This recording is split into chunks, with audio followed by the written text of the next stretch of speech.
What is up, everybody? It's your boy Herf here, back on the Duel Entertainment channel, and today we're doing the How to Play series, but we're trying to structure the video in a bit of a different way. So as you can see, today's video is going to be primarily about Magician Girls.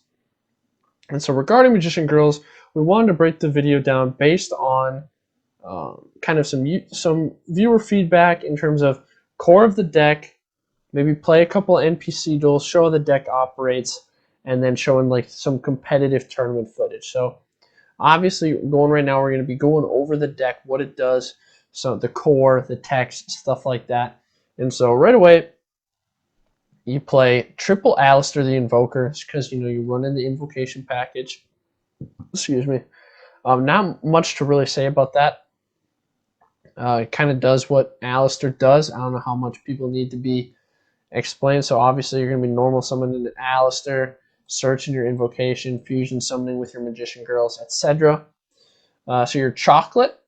Once per turn, you can discard a spellcaster type monster to draw a card, and once per turn, if this card was targeted for an attack, you can target a spellcaster type monster in your graveyard, except chocolate, to special summon it. And then change the attack target to it. If you do, the attacking monster's attack becomes half.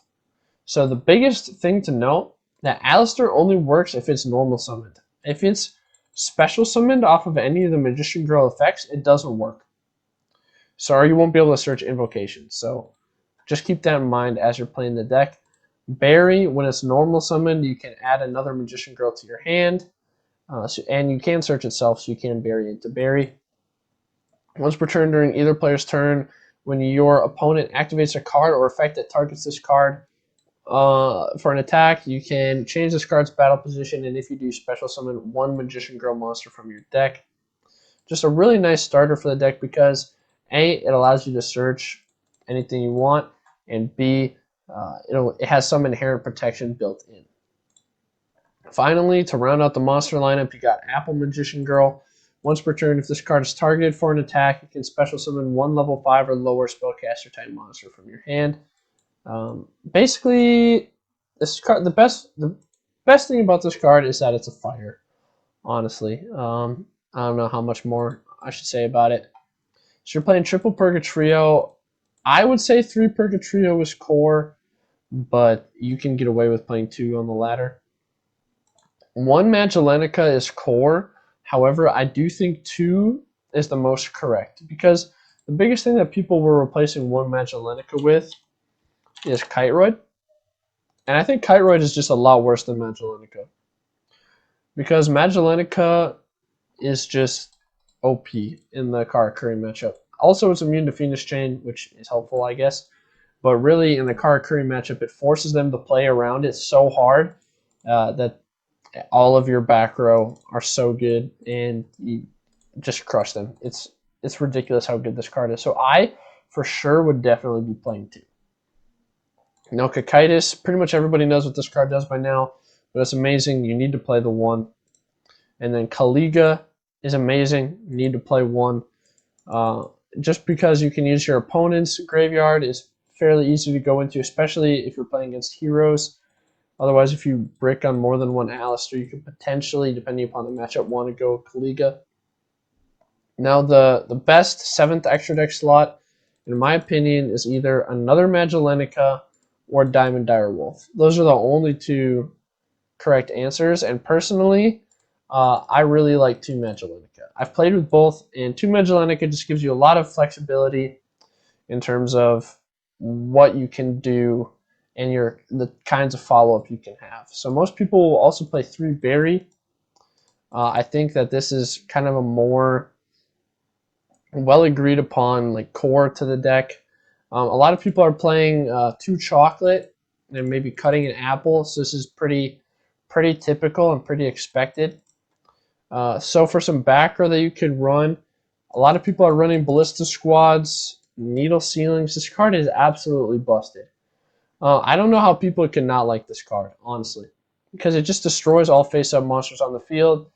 So it allows your Alistair to dodge stuff like Needle Ceiling, Karma Cut, stuff like that, as well as just destroys everything on the field. So amazing. And then people kind of round out the trap lineup with some Fiendish Chains. A lot of people are playing Floodgate. or Canadia to round out this trap lineup. So this is all of the traps and techs that people could play, or people do play. Maybe you could throw some bad aims in there and such. But maybe you could throw a Wall of D in there even. Maybe Divine Wrath if you really want to.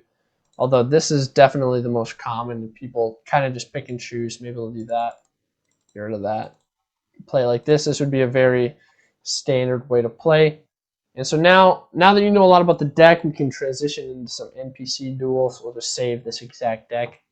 All right. So this is a very typical hand for Magician Girls. I think that oh, sweet. So we got pretty much everything that we could want. So there are a lot of different ways that people could approach this hand. You can normal summon Berry, add something, or you could normal summon Chocolate, discard Berry to get another back row. Both are pretty much fine. The reason that I'm going to normal summon Berry though is because when you're playing versus an aggressive deck, you always want to have a Berry normal summon available to you. Plus, you're always thinning through your deck if you're using Berry. We're just going to pass like this. This is fine. We're going to use our Berry effect. Special summon an apple. And so we're just thinning. It's awesome. Apple Magician Girl can even special summon from the hand. We will special summon our Chocolate here. I can redirect the attack, and since they're no longer threatening, I'll just go like that. And now we can actually force the negate here. And if they don't negate, we can still needle sealing the entire board in the future. We just want Sandman off the board. Alright. Draw. And we draw Floodgate. That's really good. I'm actually going to use Chocolate effect now because I want to draw into Alistair. But this is fine. We are pretty far ahead now. I mean, triple backer is going to be really hard for our opponent to play against here. That's actually fine. We're going to use Chocolate Girl's effect to special summon Apple, because even if Apple dies, we'll be able to add back the Berry off of Apple's effect. This is fine. We could needle sealing, but I don't want to yet. I want to save it. Apple Magician Girl, I'll be able to add back a Berry. And since I've already used this effect, I'm just going to tribute this off, blow up that Earn Knight. And really, there's just so much for our opponent to play through. Like, it just becomes overwhelming for them. Like, even if this wasn't an Alistair that I top decked, like, we still had Needle Sealing and Floodgate, and we were about to normal summon a Berry, which is extremely hard to play through for any deck right now. So we just still stay so far ahead in card advantage. It's absolutely insane. So we're actually going to just Purgatrio right now. And since we can't double Purgatrio, we can still go Purgatrio plus Magellantica, which I think is what we're going to do here. So it allows us to go extremely aggressive off of an extremely defensive board initially here. Just being able to thin so much, it's amazing. And we could banish his grave too. Why not? And yeah, and look at that. Just like that. Easy peasy. Easy peasy. So just constantly having like that much protection is why this deck is so good versus pretty much everything in the meta right now. So the key matchups for Magician Girls in the meta right now, I would say, well, to go down like the other big three would be like Karakuri. You're playing triple Floodgate, double Ballista, and Needle Sealing, all of which have extremely nice effects versus Karakuri, because Ballista and Floodgate will be able to remove the first normal summon that they do, meaning that they can't get their combo going. And Needle Sealing will just blow out an established Karakuri board because, like, you normal summon Berry, search Berry, they do their full combo, you hit them in Needle Sealing, and they're just they lose everything, and you have like perfectly like fine normal summon. The biggest thing that you have to worry about is Samurai Destroyer. And that's why Fiendish Chain, while it's like not as good in that matchup, it's still really good. And even though it's less good than the rest of the back row, it's still really good to be able to hit their. You're able to Fiendish Chain their Beret, and then because that's like the biggest choke point of their combo, because you can negate the Beret, and then without that, like they can't special summon again to the field, so that means their entire combo then gets shut down at that point. And then versus Shiranui, Invoker is just amazing because you just get to constantly banish that level 2 tuner or those resources in the grave. You can even banish their solitaires because then if they summon off the solitaire, your Purgatrio coming out is just going to have more things to attack into. So sometimes it's almost better to banish their solitaire to bait them into summoning something. And then, I mean, Needle Sealing isn't quite as good in that matchup, but Ballista still puts in a lot of work. Fiendish Chain puts in a lot of work. Floodgate's amazing. They can't really get through your monster lineup. I mean, they can level 10. Whoops, what I remember. They can level 10 and destroy Barry without targeting, but that's so far down the line, you're probably going to have a response. So it's not that big of a deal. It's a really good, really good matchup for you typically. Crystrons are historically a very difficult matchup for you, especially the SSA version, is because they're able to use impact in order to put your Cocytus to 0. And so after that, like all you got is your Purgatrio, and Purgatrio just dies to Sea Stealth attack.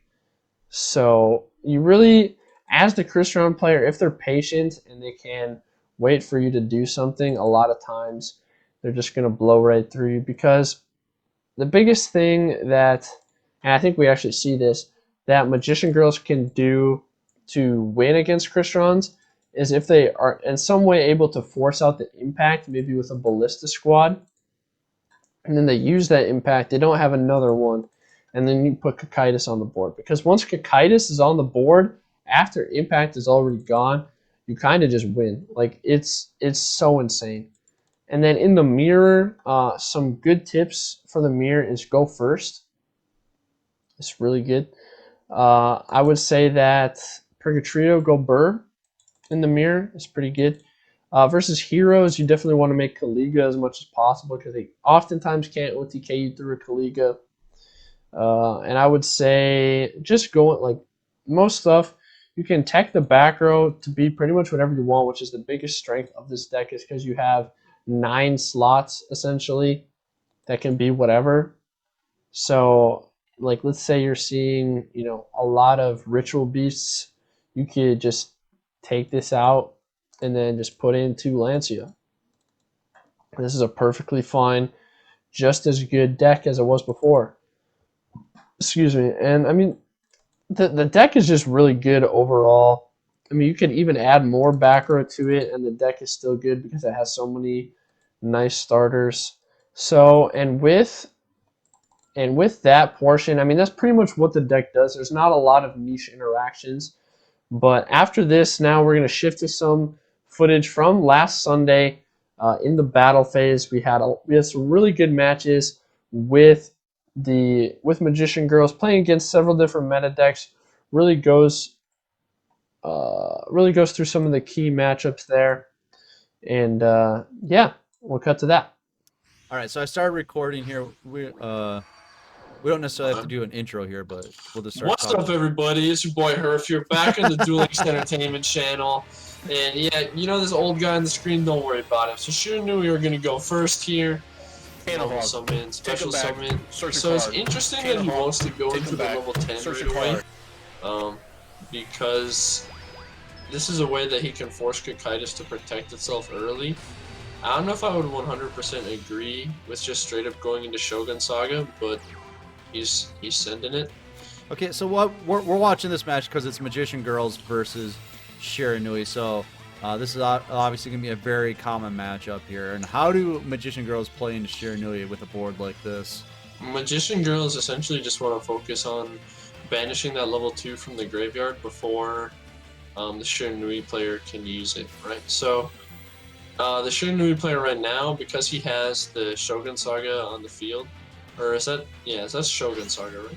Yeah. Or Sun Saga? Sun Saga, I always get them messed up. The level 10, yes. The big one is he has to keep track of what he's actually keeping in his graveyard. So Square is going to be able to draw and discard, but if he can't keep anything in his graveyard, he can't really protect his stuff. But we'll see what he can do here. Basically, it's just the Shiranui player has to figure out how he can keep his graveyard as good as possible for as long as possible versus Alistair, because Alistair's going to be able to banish it. All right, so here he goes. He's bringing out the next level 2. Is he going to go into the level 8 here? Is that his best bet? I mean, not really, because it's just going to get redirected onto the level 5. He needs to like lock the chocolate before he swings. I mean, he can just chill otherwise. I mean, I would honestly probably not advise swinging unless he can, or he's going to banish that and get it back, so then he's good, yeah. He's going to probably make another level 10, I would imagine, if he's doing this. And another level 10 might just win him the game here. So as a Magician Girl player, is there any way to disrupt this? Floodgate this level 2 tuner when it gets summoned.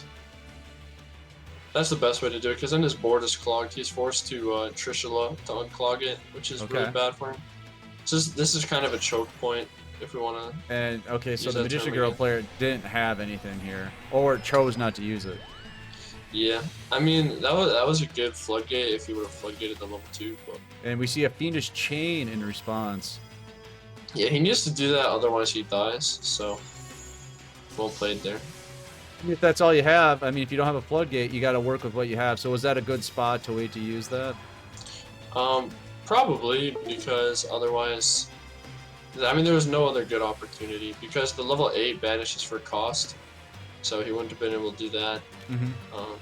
If the Shiranui player had a Ballista squad, he actually could have Ballista squadded the level 10, and then return that same level 10 to pop 3. So it was a gamble, but it paid off. All right, so we're seeing an Alistair come out here. Bad aim and response. I'm thinking hit the back row, right? Fiendish Chain, maybe? Yeah, I his Sun Saga. I mean, he doesn't really need it free though, so I imagine he wants to go for the other back. Back row. All right. Yeah, because as long as he has one Sun Saga on the field that has its effect, he doesn't really need two, you know, because they protect each other. Oh, that's very sweet. And he takes your advice and hits a Ballista squad in response. So I'm guessing hit the Alistair because it's already going to get the effect. So then he can use it from the grave. Yep. Yeah, make sure that backer, I guess, a Canadian. It's a Canadia, a card that never gets played in tournaments. Dude, Canadia is a non-competitive card. No, why would you be doing that? It's not a staple. You definitely don't want to use it. All right, so chocolate can use its effect. He's gonna try to go burr here, you think, or what? Most likely.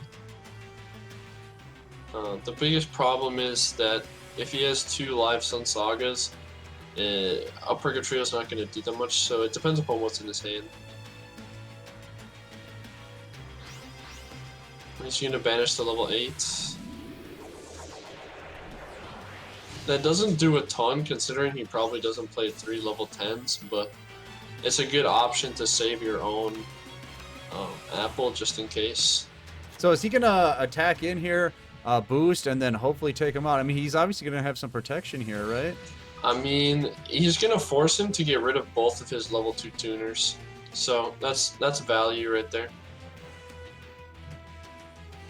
All right, we'll see what happens here. Is this good? Because doesn't the Shiranui player just have moves to make next turn then? Yeah, but without both of his level 2 tuners, like, he can't really do anything. So that's the way that you can force Shiranui to, like, play around themselves, basically, if you will. Because he'll have to banish unless he wants his stuff to get destroyed. So he'll probably let this one die. But there's nothing that a single level 10 is going to do versus the Magician Girl player at the moment. All right. So what are the options for the Shiranui player right now? He can make another level 8 if he Right plays here, it, but he probably doesn't. If he has like Gazuki or Solitaire in his hand, he can make a lot of different plays. The level 8 was summoned properly, so he'd be able to special summon that off of banishing the Solitaire. Okay. However, it really just depends upon what he draws, because with only 2 cards, Dantec has put himself in a really, really good position here to beat the Shiranui player. No, can't the Shiranui player start clearing that Purgatrio and whatnot off the field? Yeah, but he has to play around the Drawson's Dark skill, since we almost guarantee that he's going to be playing Drawson's Dark. Okay. He doesn't really have a way to lethal him. I mean, so it's 4K, he's going to summon... Oh, this actually... Is this a problem? Lethal. It might be. I didn't realize he would be playing 2 level 8s. He might not be playing Trishula then. So this could be a problem here. 6,500 over 2,700 is just shy of lethal.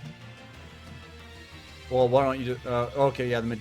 If you try to hit over chocolate, there'd be the chocolate effect that would activate. Yeah, chocolate will redirect, so it doesn't make any sense to swing into chocolate until you can make sure its effect doesn't go off.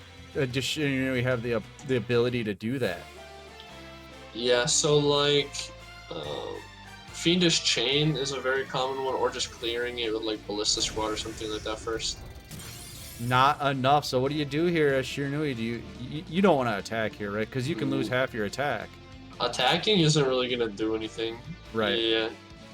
Like, you can attack, but it's just gonna resummon the apple, and then the apple will potentially summon from hand. Like, by just blindly attacking into Magician Girls, you're gonna get nowhere. Mm-hmm. All right. So what do we do here? He has the Alistair. There you go. Yeah, I think he draws since Darked, so we know for sure he has at least one Alistair. Wait, he didn't draw since Dark? He just ripped it like a god? Okay, nice. Good job. Or he had it in his hand from the last turn, or the whole time. So Ballista is going to be pretty good there. Because that's a way he can get rid of the chocolate without having to... the bad aim there? Yeah, without having to attack into it, like I was talking about. Alright, so... Wait, who am I? Who did I forget to acknowledge? Dude, I was having to be serious. I acknowledge all of you. I love you all. Alright, continue. Alright, so he's got at least one Alistair in the hand. At least. Yeah, so... We'll see, because we can check the... There's another invocation. We're going double Purgatrio here, right? Yeah, this could be pretty bad. Okay, so is this... This is a good move, upon the right? graveyard. Yeah, this is definitely what he wants to do. What's the graveyard for the Shira player? It's Nada Empanada.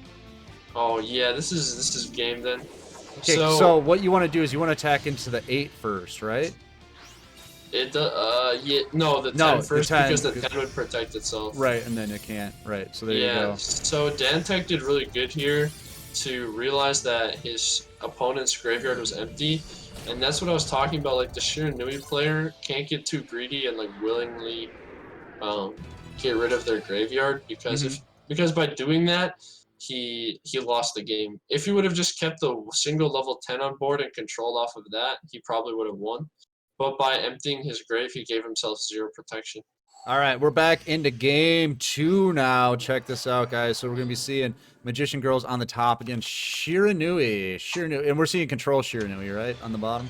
Yeah. Okay. So, I mean, it's a pretty straightforward opener, it looks like. So, okay, so he's going to set his board. More than likely, it's going to be... Okay, that's easy. So, as the Magician Girl player...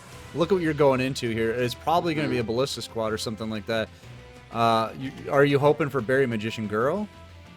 Yeah, I would probably want Berry. Ooh, strong. I mean, Alistair's super nice. Why is that a good start? Because he's going to be able to banish the Solitaire, so it gets rid of his follow-up. So, like, the best thing he can... Oh, Chain Disappearance. Is that bad? Is that bad? What happens? Yeah, it's going to banish all of his Alistairs. Oh, my God. Is it... Now what does he do? Is it over? He has to like get Invocation to the grave to recycle an Alistair. That's his only hope. Oh, and that's a scoop. So that, my friends, is how you beat Magician Girls with 1 card. All right, here we go. Game 3. Game 2 was brutally short. Let's check out Game 3. This time Magician Girls will be on the bottom. They switch sides.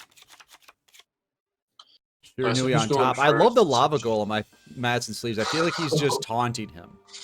He's like, you get ready, my guy. Yeah. Minus 500 Keck W incoming. Alright, so he's going first. If he's not doing something, I think he might brick. So he's just gonna solitaire. So basically the same thing as last time. Hope he goes first with Chain Disappearance. If he goes first with Chain Disappearance, is that just over? I mean, pretty much.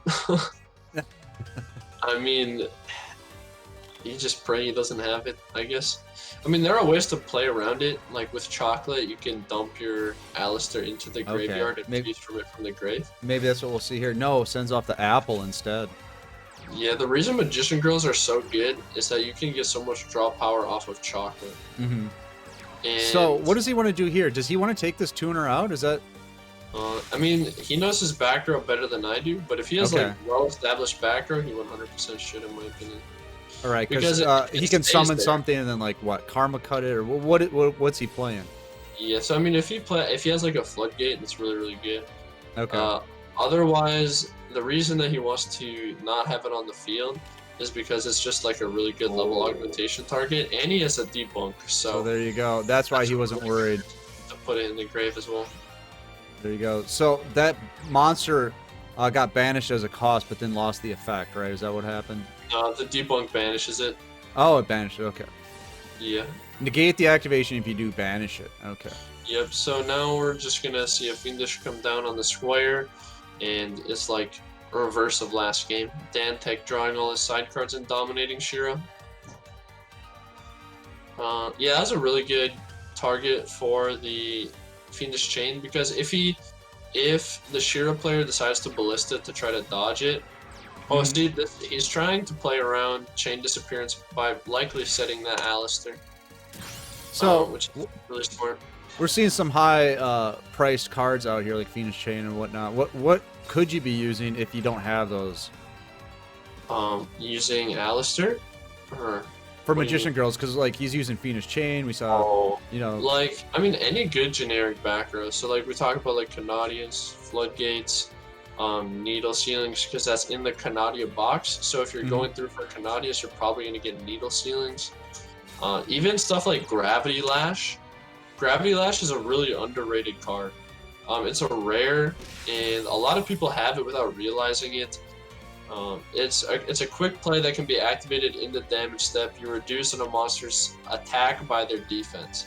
So it'll hit some decks more than others, but overall it's a really good card. All right, so he put the other tuner into the grave here. Let's see what he's got. So he can actually make a play here, right? We could get into a level 8 if he wanted to. Yeah, but Dantec has to have no back row for that to be threatening, and Dantec has a lot of back row. Yeah. We can probably expect to see like some ballistas.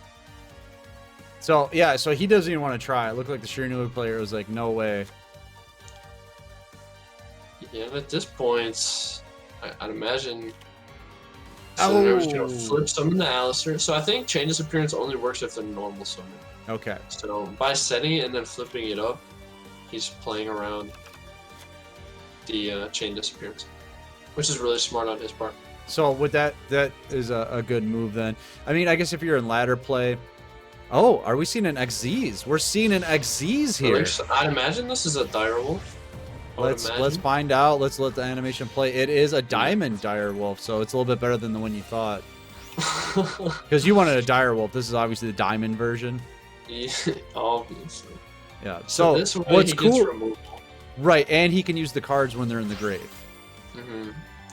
So he's gonna remove 2 cards for the price of 1, essentially. So just explain what happened there. He used the thing of the Direwolf, right? The effect. Yeah. So since the Direwolf targets both cards, he chained the Ballista, and the Ballista uses a cost to tribute the Direwolf to destroy back row. Because the Direwolf was gonna sacrifice itself anyways, right? Yeah. So the Direwolf will target itself in a back row, and then he chains Ballista Squad onto it to tribute the Direwolf and pop a back row. So Okay, so that way And he's then- getting like kind of a 2 for 2, I guess. yeah, he's doing a lot of work. But you see, Dantag wanted to banish the last level 2 tuner, and because the Shira player knew that he couldn't get it back. He just scoops, Mm-hmm. which is really important when you're the Magician Girl, is to recognize that the tuners are engraved to be banished. So Right. well done. Nice. Nicely played. All right, so now we're going to be watching Magician Girls versus Crystrons. This should be an interesting matchup. We'll see how they play and try to pick up some pointers here, right, Herf? Yeah, overall, I think that Crystrons have a slightly favored matchup in this. Okay, in how this, come? matchup. Just purely because Sea Stealth Attack completely takes Purgatrio out of the game most of the time. Because it's water, right? And it just pours water on the fire? No? Yeah, that's Okay. why. Anyways, plus the fact that Impact will make their Cocytus go to 0 defense, so it's really easy to attack over. Mm-hmm. So just overall, there are like a lot of ways to play around the Magician Girl effects. If the Magician Girls go first, and they're able to use their floodgates on like the tuners and such, that's pretty simple. However, from this point, it definitely looks like Crystrons are ahead. Well, right now, as a Magician Girl player, look at that board. How do you control the tuners? I guess it doesn't matter at this point because he's going to go into Yeah. Amatrix, I'm guessing here. Yeah, Amatrix is a good play here, purely because he can do so without using any of his Crystrons, because he has the Undyne. If he was going to use, oh my god, And he has a a Sea Sea Stealth Stealth attack. Yeah, this is Okay. a GG. Just because Sea Stealth Attack is like an extra way to protect all of his water monsters, Right. it's because he can banish them. So this is a really rough spot for Magician Girls. Their Oh, best. And he's gonna Brionic and search and yeah. What does he have in the grave? Well, he's going to have the Fist Burn, right? So then he can get another card in his hand and just Yeah. flip all that back row. he's gonna try to bounce for 3 here. Yeah. And the funniest part is he can't. Oh, even it's finish Coral it. Dragon. Oh, he's gonna Coral Dragon. That's acceptable as well. Floodgate in response. Personally, I like Coral Dragon a little less than I would like Brian. Brionic here. But Well, maybe he's trying to avoid stuff like we just saw there. I don't know. I'm just guessing. I mean, he could. Maybe he expected that there because he's got a follow up here with the Scrap Recycler.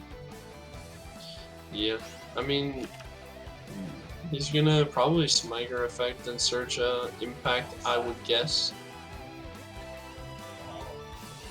This Burn's effect going up. So as a Magician Girl player, is there anything you want to disrupt on this turn here? His next summon is a really good thing to flood, because he's already used his Sea Stealth Attack and his board would be clogged. So the next thing that he summons, you need to flip down.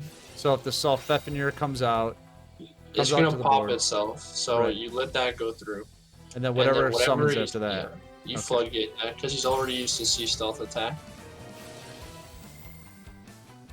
So he's gonna special summon probably like another Citrine, or maybe The he's Rion. gonna go for the Ryon. But yeah, so he's gonna floodgate that, like I said, because now his board is clogged, and his Coral Dragon can't come back because there's no space for it. Mhm. And the Crystron player has no way to like free up their board at the moment. So this guy's gonna Smiger effect to search the Impact.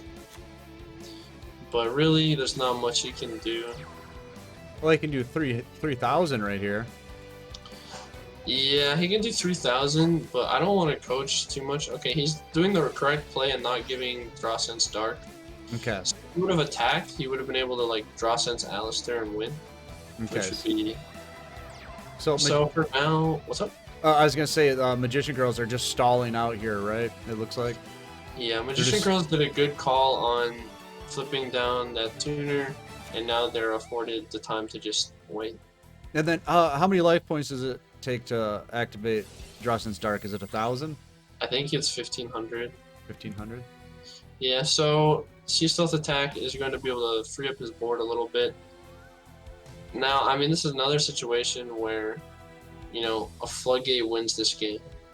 100%. All right, brings out the Psychic Wielder, and there is a delay here, so there is the chance that it's a chain disappearance. That's not quite as good because we know that Turtle's in the grave and he can special summon another card from his hand.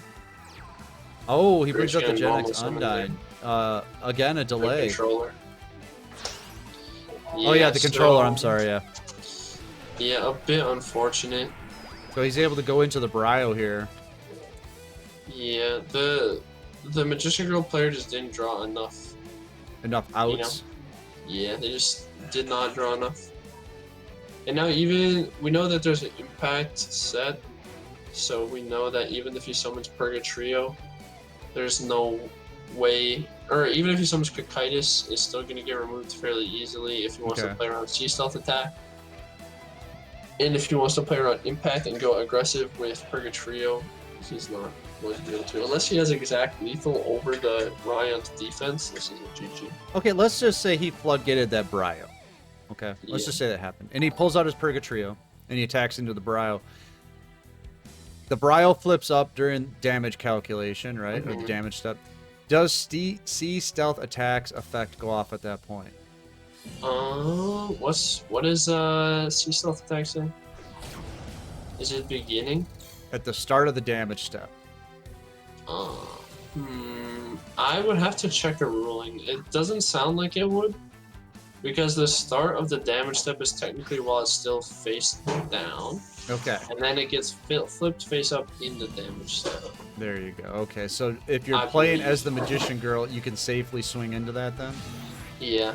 This might be a small misplay if he has a Purgatrio play lives. Okay, so now that they're face up, if he swings into these, that's not good. It's for sure destroy. For sure destroy. Okay. So I don't know what his graveyard is. What's your move here though, as the Magician Girl player? Swing into Ryan.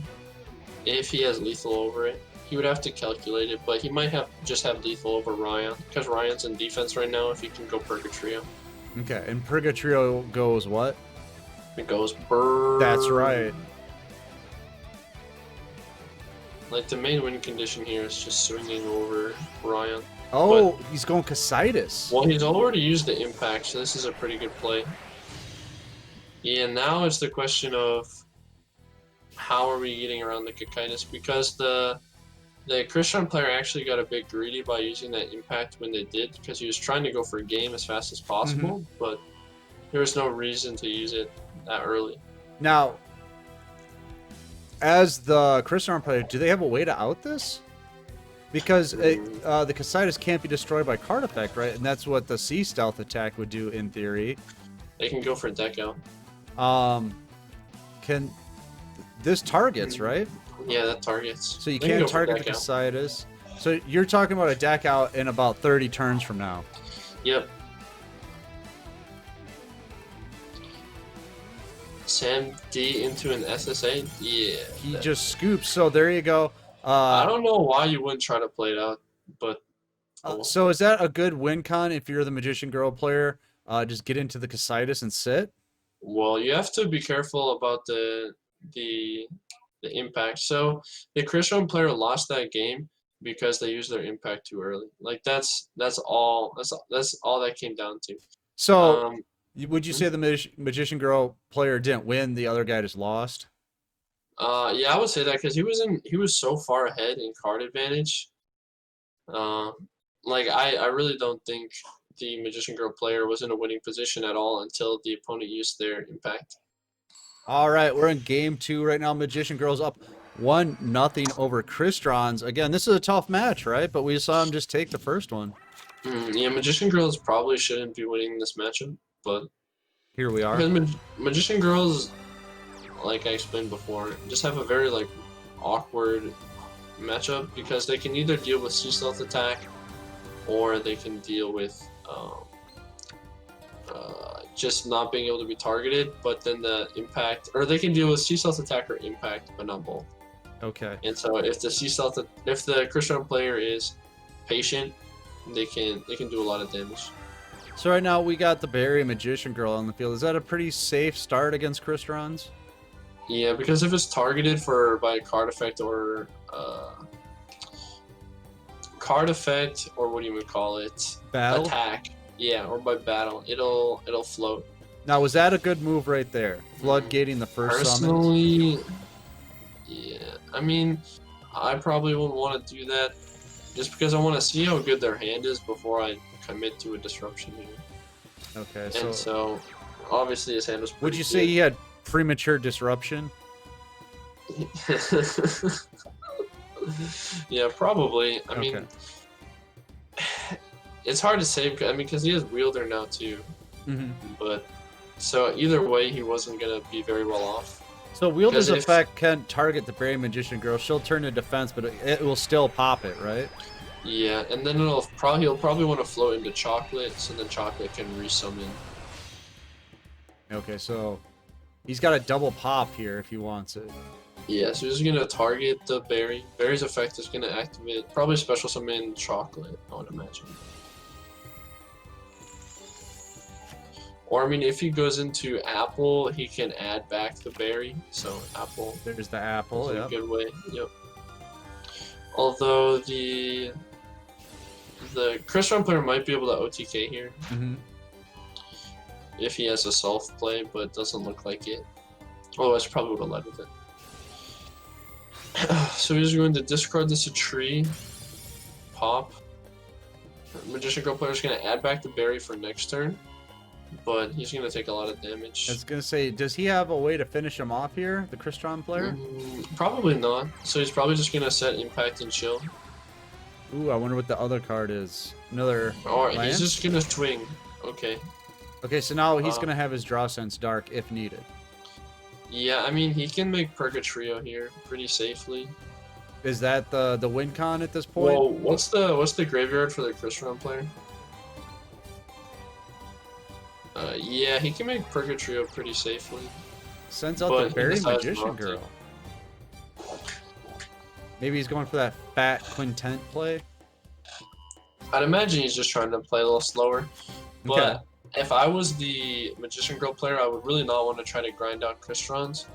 Because like I said, the Crystrons have a pretty simple matchup once they get their board established. Alright, so he just does that and passes. That's not ideal at this point, is it? No. Is it just because that's all he had for a play? I mean, we know he had Draw Sense Dark.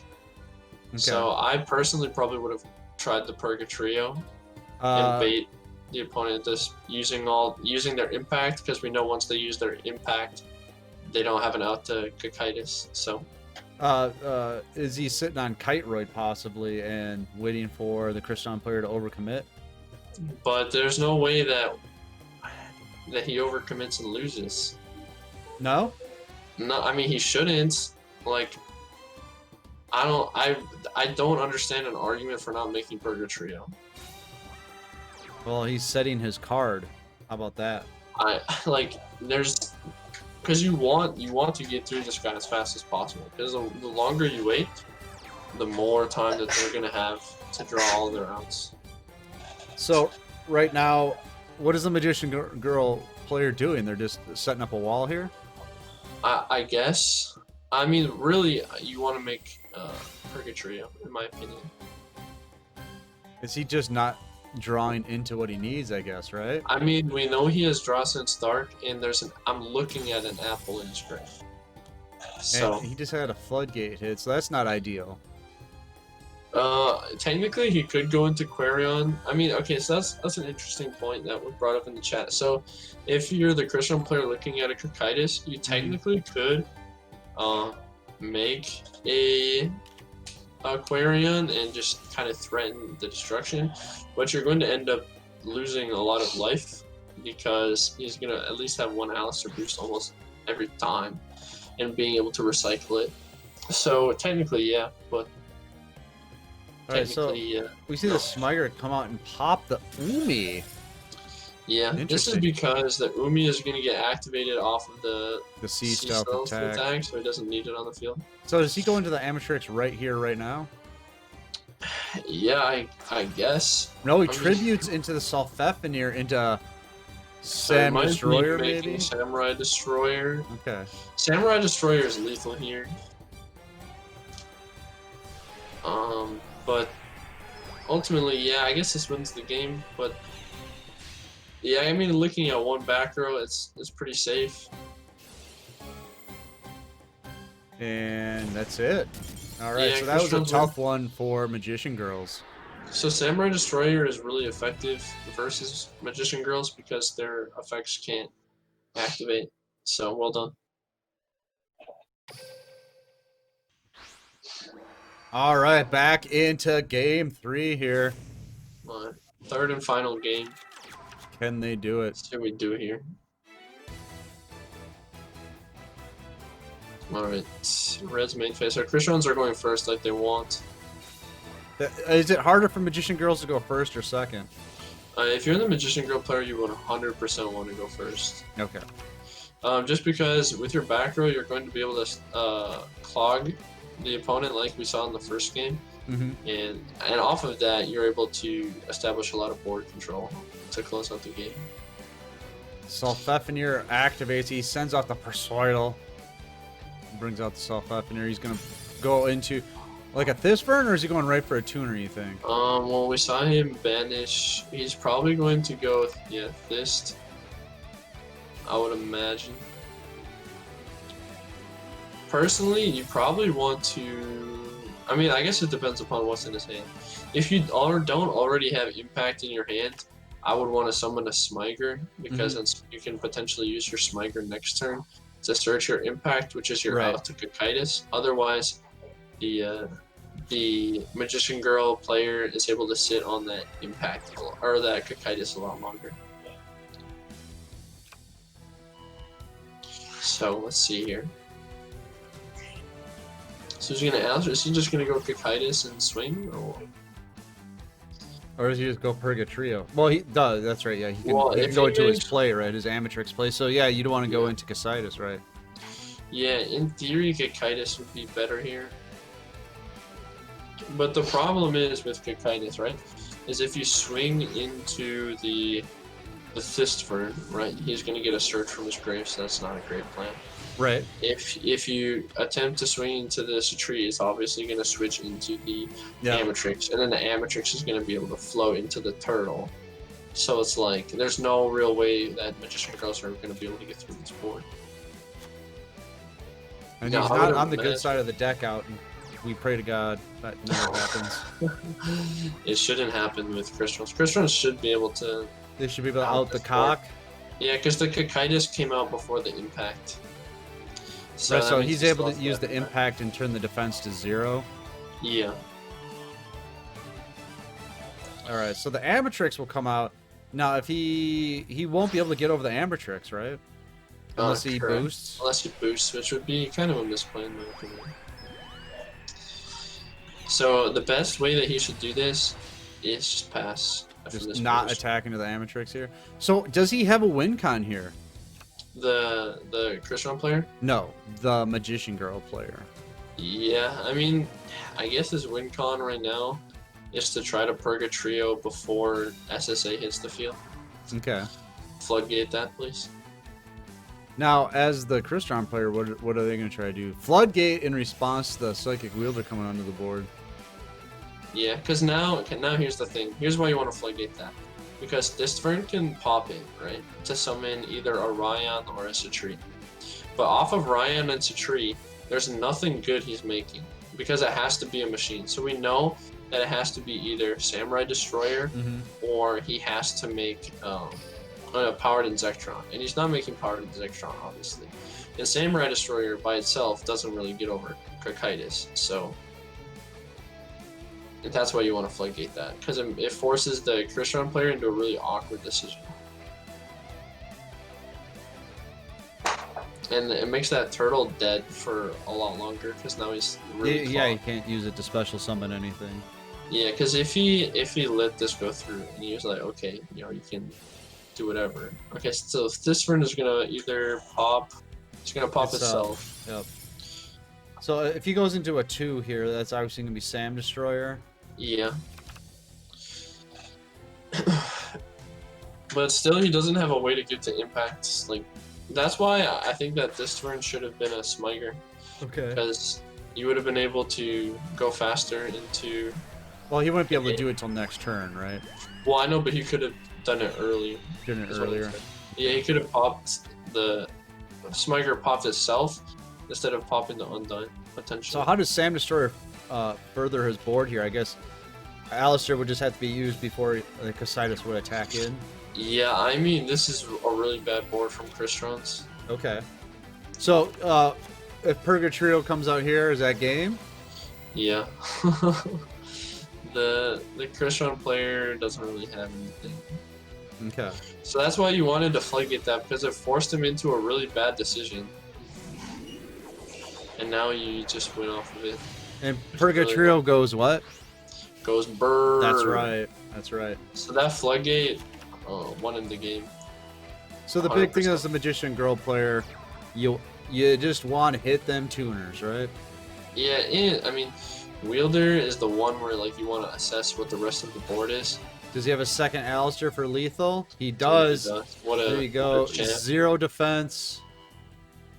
It's going to boost up to 4,900, and that's it, my friends. Nice. And that is a 2-to-1.